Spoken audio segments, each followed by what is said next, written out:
व्यवसाय अध्ययन पढ़ने वाले द्वादश के सभी बच्चों का आज की इस क्लास में हार्दिक स्वागत।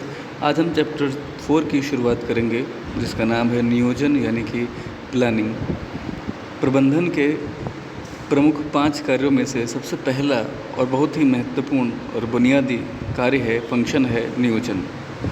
इस चैप्टर के अंतर्गत हम नियोजन का अर्थ, परिभाषा, नियोजन की प्रकृति, नियोजन के महत्व को समझेंगे। साथ ही साथ हम यह भी जानेंगे कि नियोजन की सीमाएं क्या हैं, नियोजन की प्रक्रिया और उसका कौन कौन से स्टेजेस हैं जहां से हमें गुजरने होते हैं, कितने प्रकार के नियोजन होते हैं, ये सारी बातें।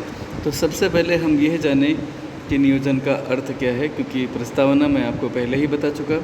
नियोजन का अर्थ है मूल रूप से कार्यों को सुव्यवस्थित ढंग से करने के पहले उस पर मनन करना यानी कि उस पर विचार करना, कार्यों को अनुमानों की तुलना में तथ्यों के आधार पर करने का प्राथमिक रूप से एक मानसिक चिंतन ही दरअसल कहलाता है नियोजन। फिर से सुनिएगा, मूल रूप से जो आपको कार्य करने हैं उनको अगर आप सुव्यवस्थित ढंग से करना चाहते हैं तो सबसे पहले करने से पहले उन पर मनन यानी विचार करना होगा। मनन माने मन में सोचना, विचार करना, और कार्यों को अनुमानों की तुलना में तथ्यों के आधार पर करने का जो प्राथमिक रूप में एक मानसिक चिंतन है उसी को हम नियोजन बोलते हैं। इसमें उर्विक क्या कहते हैं, तो वह कहते हैं कि यदि किसी संगठन का लक्ष्य निर्धारित नहीं हो तो वह संगठन दिशाहीन होकर ही रहता है या दिशाहीन होकर ही कार्य करता है, और ऐसे संगठन को सफलता कभी नहीं मिल सकती। यानी कि अगर किसी संगठन में लक्ष्य ही पहले से तय नहीं है तो फिर तो आपको पता ही नहीं कि जाना कहाँ है। लक्ष्य माने मंजिल, कहाँ जाना है तय ना हो तो आप सड़क पर कहीं पे भी इधर उधर भटकते नजर आएंगे, तो असफलता तो तय है। इसीलिए प्रबंधक के लिए सबसे पहले यह ज़रूरत है कि वह योजना बनाकर ही काम करे जिससे उसकी सफलता को पहले से ही तय किया जा सके। प्रबंधक के महत्वपूर्ण कार्यों में से एक है नियोजन। कोई भी लक्ष्य निर्धारित करने से पहले प्रबंधक को यह निश्चित कर लेना चाहिए कि वह कार्यों को कैसे पूरा करेगा। लक्ष्य की प्राप्ति के लिए मार्ग में आने वाली कठिनाइयाँ कौन कौन सी हो सकती हैं, और उन अनिश्चितताओं को पहले से ही अनुमान लगा लेगा, पूर्वानुमान कर लेगा। उनका एक ऐसी प्रभावी यानी इफ़ेक्टिव योजना बनाएगा जिससे सफलता प्राप्त की जा सके। ये सारा कार्य किसके अंतर्गत आएगा, नियोजन के अंतर्गत आएगा।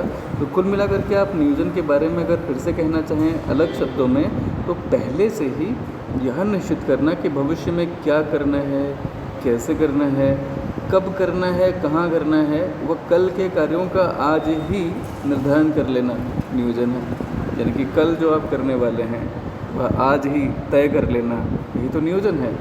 आज हम कहाँ खड़े हैं, भविष्य में हम कहाँ पहुँचना चाहते हैं। नियोजन इन दोनों के बीच के गैप को ब्रिज करता है।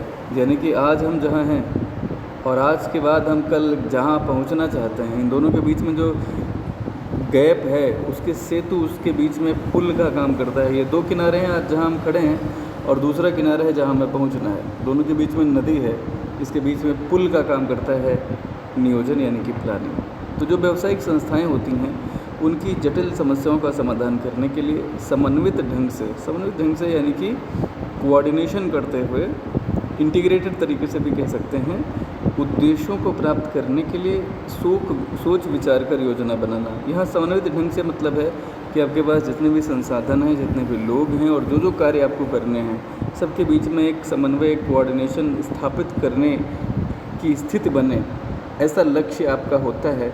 और ये समन्वय स्थापना आप कर पाएँ, इसके लिए आपको प्लानिंग करना पड़ेगा। उसी के आधार पर आप समय के अनुसार कार्य करेंगे, अलग अलग समय पर अलग अलग कार्य संपन्न कराएंगे। और भी ये बहुत ज़्यादा ज़रूरी होगा क्योंकि योजना एक निश्चित अवधि के लिए अवधि के लिए विकसित करते हैं। आप जो योजनाएं बनाते हैं वो एक निश्चित अवधि के लिए बनाते हैं, क्योंकि कोई भी व्यवसाय एक सुव्यवस्थित और सुंदर योजना के बिना सफलता हासिल कर ही नहीं सकता।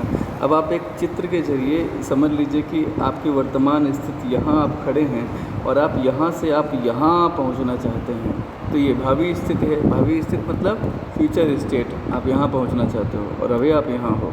तो इस अंतर को अगर आप जो पूरा करना चाहेंगे, from this place to that, if you want to go up from your current position to that intended position, then ultimately planning will serve your purpose. Okay. आगे हम बढ़ते हैं, नियोजन की परिभाषाओं पर आते हैं। आप देख सकते हैं कि यहाँ पे नियोजन की जो कुछ परिभाषाएं हैं, 5 विभिन्न विद्वानों के द्वारा दी गई परिभाषाएं हैं। ये सारी परिभाषाएं अभी हम पढ़ेंगे, लेकिन आपको अपने उत्तर के नियोजन करते समय, उत्तर की प्लानिंग करते समय केवल 2 परिभाषाएं लिखनी रहेंगी, ध्यान रखिएगा। तो सबसे पहली परिभाषा है जॉर्ज आर टेरी की, नियोजन भविष्य में देखने की विधि व कला है, मेथड या आर्ट ऑफ, इसे हम बोलते हैं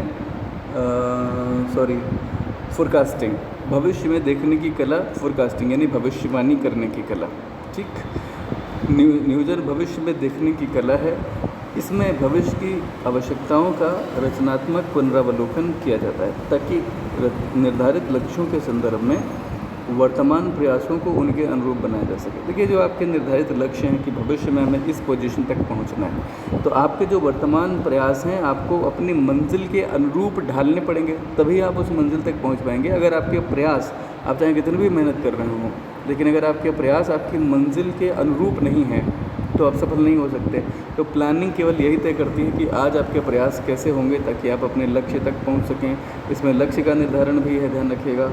तो हेनरी फयोल क्या कहते हैं, एक बार फिर से जॉर्ज आर टेरी की परिभाषा सुन लीजिए। नियोजन भविष्य में देखने की एक विधि और कला है। इसमें भविष्य की आवश्यकताएं जो हैं उनका रचनात्मक पुनरावलोकन किया जाता है, यानी कि भविष्य की क्या क्या आपकी ज़रूरतें हैं उनका क्रिएटिव रिव्यू लिया जाता है ताकि निर्धारित लक्ष्यों के संदर्भ में आप अपने आज के जो प्रयास हैं उनका अनुकूलन कर सकें, उनको उसके अनुरूप बना सकें। दूसरी बात, हेनरी फयोल की परिभाषा, नियोजन से अभिप्राय कार्य की योजना बनाने से है, अनुसरण की जाने वाली कार्य की रूपरेखा में परिणामों को प्राप्त करने से है, उन अवस्थाओं से है जिनसे होकर गुजरना होता है और उन तरीक़ों से है जिनका प्रयोग किया जाना है। तो हेनरी फयोल ने भी नियोजन में सारी बातें डिटेल में बता दी हैं कि आप योजना बनाते हैं, अनुसरण किए जाने वाले कार्य की रूपरेखा बनाते हैं, ठीक है, ताकि आप परिणाम पा सकें। कौन कौन सी अवस्था यानी कि स्टेजेस से आपको गुजरना होगा और वो मेथड्स जिनका आपको प्रयोग इन स्टेजेस से गुजरने में करना है जो कि आपके परिणामों तक आपको ले जाते हैं। ठीक, तो ये 2 परिभाषाएं, आप अगर यही 2 परिभाषाएं भी आप याद कर लेते हैं तो कोई दिक्कत नहीं है। लेकिन एक अच्छी परिभाषा है कुंट्ज़ और एवं ओडोनेल की, नियोजन एक बौद्धिक प्रक्रिया है। बगैर दिमाग के आप प्लानिंग कर सकते हैं क्या? नहीं। तो इट्स एन इंटेलेक्चुअल प्रोसेस। क्या करना है, कब करना है, किसे करना है, इसका पूर्व निर्धारण, प्री डिटर्मिनेशन ही प्लानिंग है।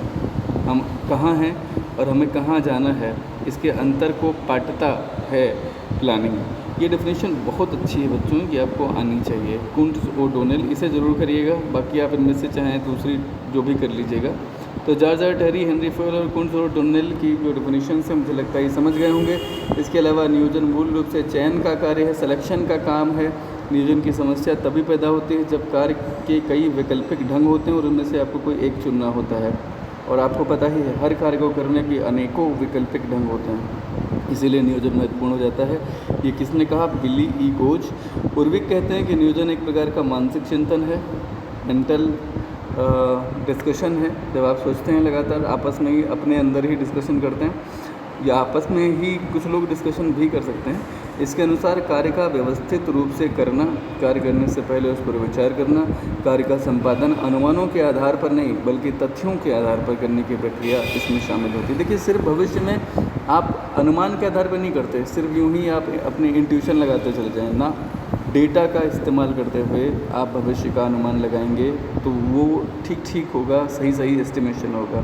ठीक है, इसकी क्या क्या प्रकृति है और इसकी क्या क्या विशेषताएं हैं, आइए जल्दी से इसे समझ लेते हैं। परिभाषाएं आपने सुनी तो उसके आधार पे आपको नियोजन की प्रकृति का अनुमान लगाने में काफ़ी आसानी होगी। प्रकृति या विशेषताएं दोनों का मतलब एक ही है। सबसे पहली बात, नियोजन भविष्य के जोखिम को कम कर देता है। जब आप भविष्य को पहले से ही अनुमान लगा लेते हैं, हर एक पहलू पर गौर से विचार कर लेते हैं, तो भविष्य में ऐसा कुछ घटित नहीं होता जिसकी आपने कोई कल्पना ही ना की हो। इसलिए भविष्य के जोखिम को प्लानिंग कम कर देती है। हाँ, बिना प्लान अगर आप यूं ही निकल पड़े तो भविष्य में जोखिम बढ़ जाएगा। आप मान लिया किसी पिकनिक के लिए निकल रहे हैं, उद्देश्य है एंटरटेनमेंट, एडवेंचर, और बगैर किसी प्लानिंग के निकल गए, तो आप मान लीजिए कि आप बड़ा जोखिम लेने जा रहे हैं। अगर आप पहले से प्लानिंग करके निकलेंगे कि यस हम जा रहे हैं जिस ट्रिप पे, वहाँ पर ऐसा ऐसा माहौल होगा, सर्दी ज़्यादा होगी तो आप गर्म कपड़े रख लीजिए, काफ़ी गर्म कपड़े रख लीजिए, ठीक है। अगर बर्फ़बारी ज़्यादा होगी तो आपको गर्म कपड़े के भी कई पेयर्स रखने होंगे, वगैरह वगैरह। ये सब प्लानिंग है। अगर आप नहीं करेंगे तो आप अपने लिए रिस्क बढ़ा लेंगे। दूसरी बात, नियोजन लक्ष्यों के लिए योगदान करता है। आपका जो लक्ष्य है जिस पे आपको पहुंचना है, अगर आप प्लानिंग अच्छे से कर लेते हैं तो आप उस लक्ष्य तक पहुंच सकें, इसमें बहुत बड़ा कंट्रीब्यूशन प्लानिंग का रहता है। बगैर प्लानिंग के लक्ष्य तक पहुंचना, आप मान के चलिए, ये भाग्य का विषय हो सकता है, लेकिन बिना बहुत अच्छी लक के, बगैर नियोजन के कोई भी व्यक्ति अपना लक्ष्य हासिल नहीं कर सकता। तीसरी बात, नियोजन प्रबंधन का प्राथमिक कार्य है। यस, मैंने आपको शुरुआत में ही बताया था 5 फंक्शन होते हैं नियोजन प्रबंधन के। उसमें पहला है प्लानिंग, नियोजन। It's a primary function of management, everybody knows this. 4th point, नियोजन निरंतर चलने वाली प्रक्रिया है। ऐसा नहीं कि आपने एक बार प्लानिंग कर ली अपने करियर की, उसके बाद आपको प्लानिंग करनी ही नहीं पड़ेगी। Yes, it's a continuous process. आपको लगातार इस पे काम करना पड़ेगा। आज आपने प्लानिंग कर लिया, कल के काम का आपको कल परसों के काम का करना पड़ेगा प्लानिंग। आज आपने अगले मोमेंट का कर लिया, अगले मोमेंट में उसके अगले मोमेंट की प्लानिंग करनी पड़ेगी। तो प्लानिंग चूँकि कई स्तर पे होती है, लंबे समय की, शॉर्ट रन, लॉन्ग रन, हर तरह की प्लानिंग है। तो प्लानिंग हमेशा चलने वाली प्रक्रिया है। प्लानिंग में परिवर्तन भी होते रहते हैं अलग अलग घटनाओं के घटित होने के साथ साथ। एक चीज़ ध्यान रखिएगा, यह एक सर्वव्यापक कार्य है। जीवन का ऐसा कोई क्षेत्र नहीं है जहाँ पे प्लानिंग ना होती हो। क्या आप बिना प्लानिंग के ये वीडियो देख पाएंगे? नहीं देख सकेंगे। अगर आपने प्लान किया कि आपको प्रबंधन सीखना है, व्यवसायिक अध्ययन अच्छे से पढ़ना है, अच्छे अंक लाने हैं, तो उस प्लानिंग के अंतर्गत एक स्टेप आएगा कि सर की क्लास अटेंड करनी है। तभी तो आप इस वीडियो को देखने का जो ज़रूरी पेन है वो ले सकेंगे ना। तो प्लानिंग एक सर्वव्यापक कार्य है, आपकी स्टडी में भी लागू है, यहाँ तक कि छोटे बड़े व्यवसायिक, गैर व्यावसायिक, आर्थिक, अनार्थिक हर कार्य में चूँकि प्लानिंग लागू है, इसीलिए इसको सर्वव्यापक कहा गया, ऑल परवेसिव कहा गया। प्लानिंग इज़ ऑल परवेसिव, ठीक है, हर जगह लागू होगा। नियोजन में निर्णय लेना शामिल है। ध्यान रखिएगा, whenever you plan for something you take decision, because in the process of planning you select one of all the options available.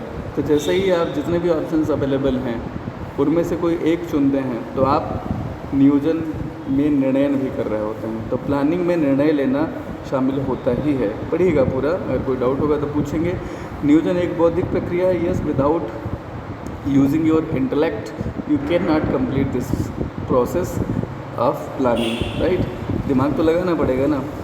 आपको शायद मैं बता दूं, पता नहीं होगा, ये जो प्लानिंग का पहला स्टेप होता है, आपने मैनेजमेंट के 3 स्तर सुने होंगे, टॉप लेवल, मिडिल लेवल और इसके अलावा फिर आपने पढ़ा था लोअर लेवल।